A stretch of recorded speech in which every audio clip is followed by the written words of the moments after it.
Welcome to Real Stories MKE, brought to you as part of Exfabula's mission to connect Milwaukee through real stories. I'm Kim Shine. And I'm Joel Dresang. Exfabula believes that everyone has personal stories worth sharing. It runs workshops to help community members build storytelling skills and confidence, and Exfabula hosts story slams, where people get up on stage and tell true stories. In this episode of Real Stories MKE, we're sharing 5 of those powerful stories. Yeah, and that sounds like a lot, but I promise you, it is not. These stories are really good. It will flow. It will flow. And you know why?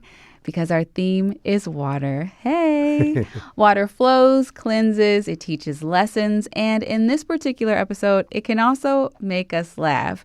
And as I've gotten older, I have learned to appreciate water a lot more, whether I'm drinking my 8 glasses a day or finally learning how to swim. I'm impressed with both of those. I gotta have clear skin, you know? Well, Joel, our first water story comes from Anne Koller. She shared how overcoming her fear of water is helping her help others. And she did this at a 2022 Exfabula Story Slam. Here's Anne.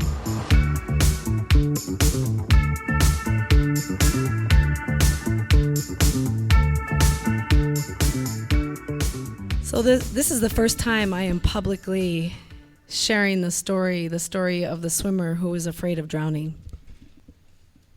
I started swim class when I was 6 months old. My mom, in from North Carolina, brought me to the downtown YMCA, and I loved swimming. I loved blowing bubbles. I couldn't get enough of being in the water. It was my home. And I did swimming lessons for as long as I could remember. At age 3, my mom was changing my brother in town from North Carolina his cloth diapers, and ran around the corner, came back, and I was in the bathtub, and my brother had fallen into the bathtub. He was about a year old, I was 3, and when she came back, I had my both hands under his chest, and I was pushing him out of the water. About a year after that, my mom said that I started to be afraid of taking baths and that I would tell her I was afraid I was going to drown. And I continued swim lessons, even with this fear of drowning. I remember taking swim lessons in the downtown Y and hearing voices in my head that I was going to drown. You're going to drown. You're going to drown. If you can't get to the other side without breathing, you're going to drown. And still loving swimming so much that the fear had to just be there. It just had to exist for me. At age 12, I learned that I had severe scoliosis, that my spine was like 3 S's. My mom started to take me to chiropractic care in the suburbs 3 times a week, and they took away gym class and gymnastics and track, which I loved. I couldn't even walk fast because they wanted me to heal with chiropractic. I asked the chiropractor for some sport because I was an athlete. Born and raised in Milwaukee, I was an athlete. I needed to be active. I needed to move my body. And he said, you can swim. You can swim. That will help strengthen your muscles, and that will be a place for you that is low impact, and we can see the progression of how you're healing your spine. When I took swim lessons, I had reached the top advanced class, and they had told my mom, put her in a swim team. And my response was, swimming's not a real sport. And I want to do a sport that I can win at. I was very competitive. And I learned about a swim team with the Milwaukee Recreation, go Milwaukee Rec, at Washington High School. And I started swimming there, and I won my first race. And I was hooked. I was hooked, to say the least. And my fear of drowning didn't really come back to kind of haunt me until later in college. But I began to swim at the Riverside High School. I broke all of the swim records at the high school. I was top in the state. I was one of the only city swimmers that competed at the state level. And I was recruited to the University of Minnesota for swimming. Thank you. The fear of drowning came at the most inconvenient times. Getting up for races, hard practices. I would get that voice in my head that I was going to drown and that everyone was going to laugh at me and that I was going to be this fish that doesn't know how to swim. And I remember my senior year, before a race, I started dry heaving. I would have panic attacks before my race at a Division I NCAA team that I was going to drown. And I crawled up to the stands where my mom and dad were, and I said, "Hey, Dad, I'm afraid of drowning. I'm really afraid of drowning. I feel like I'm going to get up on this block, and all the hard work is just gone out the window." And he looked at me, and he smiled, and he said, "Princess, fish don't drown." And it's something that stayed with me throughout high school, throughout college, and throughout my life. And moving back to Milwaukee 20 years later, I now coach the Riverside High School girls team. Where 40%, almost half of my swimmers were not confident in the water. Some didn't know how to swim. And I continually tell my girls that water is a reflection of who we are. And so if you love yourself and you love the water, it will be reflected back to you. But that also in what we love, we have fear. And also that fish never truly drown. Thank you so much.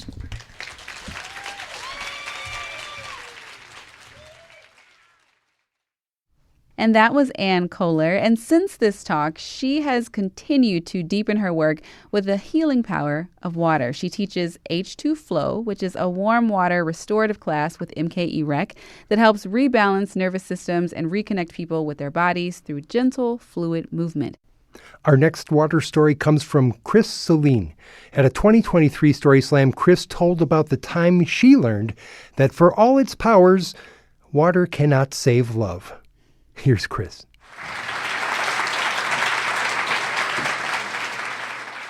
All right, so years ago, I was living in Central California and dating a Californian who had never been out of that state. And we got talking about large bodies of water, and I said, the nice thing about California is I have the ocean because I grew up next to Lake Michigan, and I love going somewhere where I can just look out and just see water.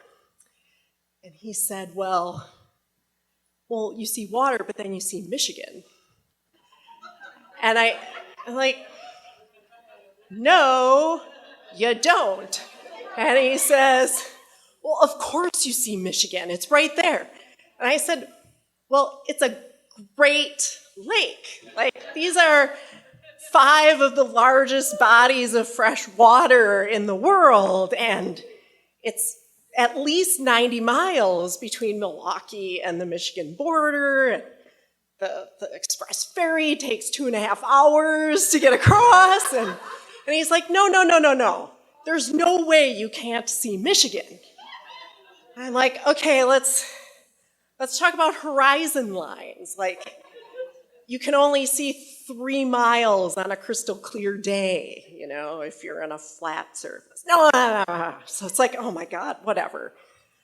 So then, a couple weekends later, and we go out to Pismo Beach on the Central Coast and walk over some dunes and looking out across the ocean. And I said, hey, look, it's Japan. Thank you.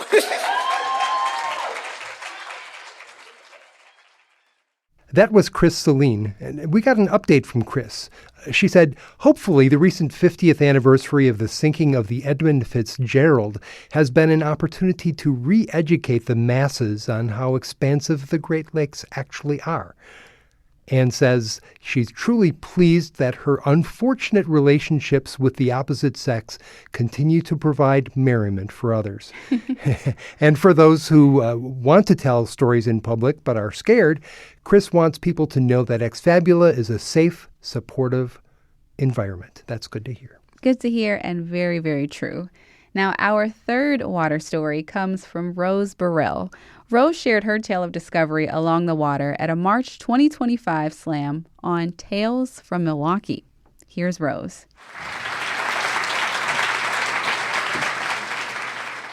When I moved to Milwaukee, I was really excited that I was going to be near the lake and that I was going to be able to go there every summer.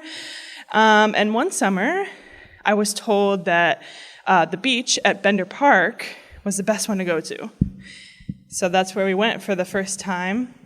And we did all the fun, normal beach things, swim in the in the lake, kayaked, laid on the beach. While we were there, Nate pointed out that there's this huge pile of boulders. I was like, boulders? He was like, yeah, it looks like maybe like people climb them. And I was like, well, should we climb them? He was like, I guess so, if you're really thinking. I was like, yeah, let's do it. And so we climbed these rocks. About halfway up, I find out, maybe this isn't such a good idea. I tell Nate, maybe we should stop. I don't know really what I was getting into. I couldn't see, if I didn't say it at the top, I am blind. And so I didn't really understand what this rock pile was going to be when we started. But Nate tells me, well, we're closer to the top than we are the bottom at this point, so we should probably just keep going. As I'm going along, these rocks look like they probably were underwater at some point, so they have all this lichen on them. But they'd been in the sun, and so this lichen was gummy, and I'm putting my hands in it. Nate's trying his best, but I'm really just hauling my way up this thing, and along with the lichen, it's been in the sun long enough. There's spider webs too. Again, Nate's doing his best. He likes to say he got me away from the worst of it. But also, I'm kind of trying to keep my center low. I can't see the next rock in front of me. Nate's trying to describe to me. I'm reaching out into just open air. And he's like, it's just a little farther. Come on, reach. And I'm like, I'm scared. I don't know. But finally, we do make it to the top. I'm shaking all over. I sit down. I'm just sitting there like, oh, I made it. I made it. I'm so proud of myself. I'm so amazing. And and then this woman walks up. She's like, is she okay? To Nate. And I immediately get up like, oh yeah, I'm fine. Totally good. She walks away, and I'm like, what? How did that lady just walk up? We're at the top of a mountain. He's like, no, this is actually the path we walked down to get to the beach. But I wasn't aware of that when we started, and I was so embarrassed, so embarrassed. But I got off the rock pile, and I was like, I'm not going to be embarrassed. You know what? Because we all can't see the struggles that are ahead of us. And even if someone else can see it more clearly than me, it's still a mountain for me. And so I'm still proud of myself that I did that. Thank you.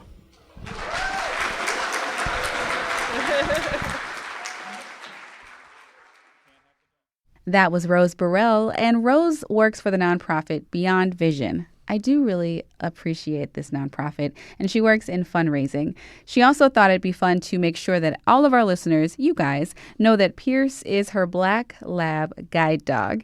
She also told us that she loves that Exfabula is a space for raw and real stories and calls it an uplifting space that preserves connection instead of seeking perfection. Just how storytelling was meant to be. That's true. Hey, Kim. Do you want to do some ultra shorts? I would love to. Okay. Those are little bits of stories that people write down on pieces of paper, and our MCs read them at Story Slams. Heck yeah, I got one. Okay. This one is from Tatiana, but she goes by Tati. Tati says, when I think of my city, I always go back to this image of the creek I lived by. Sometimes it was filled with old shopping carts and chip bags, and sometimes a small family of ducks would go by in the water. It flooded once, it had highs and lows, and the creek is called Lincoln Creek. Oh, that's flooded more than once, unfortunately. Oh, no. Yeah. Here's an ultra short from Tim. As a young boy, I made the mistake of putting one foot on the dock and the other in the boat. The boat slowly pushed away. I can only maintain the splits for a short time, and I took the inevitable plunge into the water. This one here is from Jen. While I was serving as a Peace Corps volunteer in the Sahara Desert, a baby camel fell into the well, our village's only source of water. We all knew someone would have to go down there and get the camel out, but growing up in the desert, my West African friends could not swim, and they feared submersion in the water. I volunteered to do it, having grown up surrounded by lakes and rivers, but the village elders would not allow me to do it, as I am female. You can imagine the horrible, intense smell about 3 days later, and having to drink that water, that putrid mess, taught me the true value of water. No, thank you. Yes. Our next water story comes from Russ Kafka. Similar to Rose, Russ also has a story about discovery, but his takes place beneath the surface. From an ex-Fabulous Story Slam in 2022, here's Russ.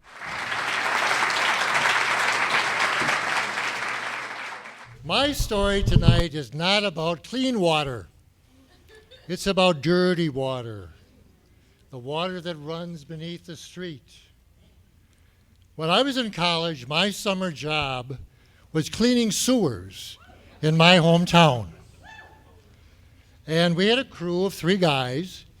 We ran around going down in the manholes, hooking up our equipment, and making sure all the sewer water was flowing. Now, there are 2 enemies of good flow in sewers. One is roots that grow into the sewers, and the other is sand and dirt that go in the bottom of the channel. So we had our equipment that took care of that and, cut the roots and pulled out the sand. But we had to go down in the manholes to set up our equipment. And believe me, some of these manholes were pretty gross. But we always found things. You can't imagine what we found. We found little dolls. We found trucks and cars and rubber duckies and balls and things that either got flushed down the toilets or somehow got washed through an open drain. Diapers. Oh my God, diapers. Holy smokes. This is before the time of disposable diapers, so lots of cloth diapers. But the best thing we ever found, I have to tell you about. My dad got a call. He used to get lots of calls. See, my dad ran the water treatment plant in my town, so I worked for him. And they'd inadvertently, anybody would have a problem, they call and say, John, can you come and help me? There's something wrong with my sewer. And my mother would go nuts. She'd say, tell him to call a plumber. But my dad, the big-hearted man he was, said, no, it's kind of my civic duty to go. I'll try to help them out and save them some money. Well, one night he gets a call. It's from Joe, the proprietor of the popular bar on Main Street. And he answers it, Mom, you better help me. My peep, my peep, my peep. Somehow, Joe's dentures got flushed down the toilet. Well, he wants my dad to go try to find them because they're expensive, right? Now, the chances of finding these things is almost non-existent. Because, the flow of the water, they could be anywhere. But he said, I'll tell you what, I'll make sure my crew comes over to your house first thing in the morning tomorrow and goes down in the manhole and sees if it's possible that they're there. So the next morning, we went there, took the manhole cover off. I was elected to climb down in the manhole.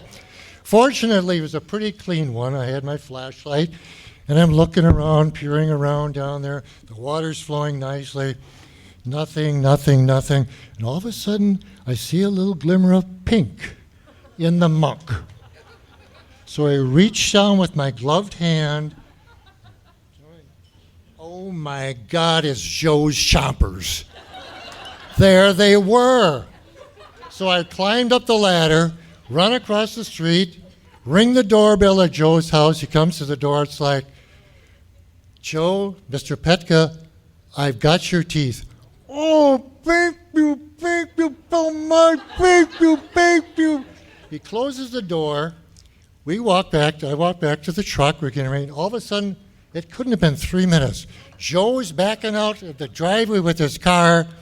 He drives by, rolls down the window, gives us this big smile and says, thank you. Now, I got news for you. There is no way that Joe had time to sterilize those teeth. So a couple of weeks later, my buddy and I, we went to his bar and ordered a beer. And Joe's tending bar, and he brings the beer over. I push my money over to him. He pushes it back to me, gives me a big smile, and he winks. My buddy says, what was that all about? He wouldn't take your money? He gives you this big shit-eating grin. And I said, buddy, you got that right. That's the end of my story.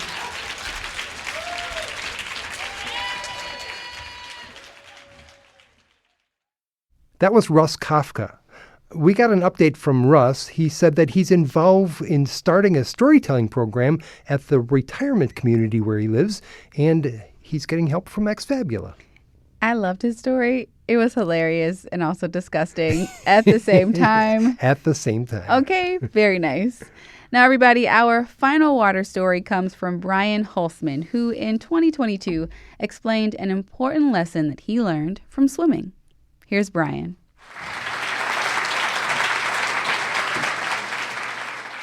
Well, I'll give you guys a little bit of background about me and my kind of qualifications to tell you about water. Probably about 15 years of competitive swimming experience, so I kind of don't need to see it anymore. Don't want to even think about it a whole lot, but one of the things that I really like, I'm going to quote the great Uncle Iroh here, is water is the substance of change. And I find that to be one of the most important things about the substance and people who swim. Most importantly, that when water fills a container, it will always fill whatever shape it needs to be. But for me, how I started swimming competitively was more or less I was kind of pushed into the pool. My dad was being an All-American, my brothers being All-Americans, all swimming. And to give you a heads up, I have 10 brothers, and I am the 8th. So one of the brothers that I had the privilege to swim with, I love him to death. He's fantastic, one of the best swimmers that I've ever seen, Brendan. I had to swim with him through high school, and for a lot of that time, those 2 years of high school, I was wondering, why am I swimming? I'm just doing this because why not? My brothers do it. It's just what we do. My parents probably put me in to make some friends, so why not? We'll do swimming. At a certain point, I started to get really frustrated with some of my teammates. I didn't know why I was swimming. The expectations were there from my family and expectations from my teammates. But most of the time, they just knew me as my last name. As high school boys do, they call you by your last name. But one of those things that really bothered me is that it didn't seem like they knew who I was or what I was about, why I was there for, and I didn't even know that myself. So one practice, one of my teammates calls me by my last name and just set me off. I was in practice, and if you're a swimmer, you know this is not a great thing to do if you want to get kicked in the head. You start sprinting when you're not supposed to. And so for the entire 4,000 yards, I just started sprinting just because I was angry. And I wasn't sure what I was doing there. But after that, I get out of practice, go to my first period class, just kind of frustrated that nobody really knows who I am. I'm just the last name of somebody. I just break down and start crying. And, one of the things that I took out of this experience is that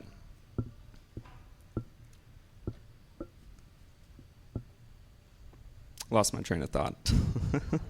No, you're good. One of the things that I came out of this experience is I just, wasn't swimming for the right reasons. I was swimming because my parents did, my brothers did, and I think one of the frustrations was just dealing with being average and just not having, a spectacular swimming background. And as I was getting into the practice the next day, I think I just came into it and I was like, you know what?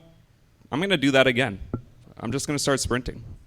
I talked to my coach after practice. I was like, hey, coach, why don't I get up on the blocks? I'll just do a 500 for time. Why not? And that just became my mantra. I think I just made everybody really frustrated to swim with me, made it really choppy and wavy. And I think the irony of this being a sport of change and this being the substance of change, you would think there would be a little bit more of a swimmer who had decided to become a swimmer, not because he was expected to, but because at a certain point I realized sprinting and just going really fast and putting myself in that position of stress made me really feel, complete as a swimmer. So not a whole lot. I wish I gave you guys some more background about what changed. Nothing. I became a swimmer from being a swimmer, but I think that's probably one of the most special things about the sport. So thank you.